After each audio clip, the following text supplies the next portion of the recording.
சட்டப்பேரவை உறுப்பினர் திரு ஜவாஹிருல்லா இப்பொழுது இரங்கலை தெரிவித்துக் கொண்டிருக்கிறார். அதனை இப்போது பார்க்கலாம்.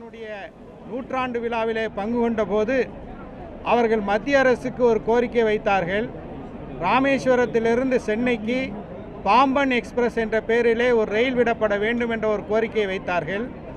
அதேபோல நூற்றாண்டு கண்ட பாம்பன் ரயில் பாலத்தை யுனெஸ்கோவினுடைய ஹெரிட்டேஜ் சின்னமாக, பாரம்பரிய சின்னமாக அறிவிப்பதற்கு மத்திய அரசு நடவடிக்கை எடுக்க வேண்டும்.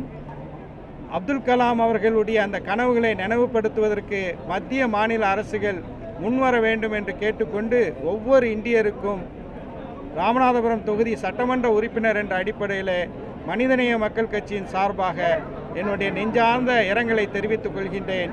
எல்லாம் வல்ல இறைவன் அவர்கள் செய்த பாவங்கள் அனைத்தையும் மன்னித்து உயர்ந்த சுவனத்தை அளிப்பதற்கு பிரார்த்திக்கின்றேன்.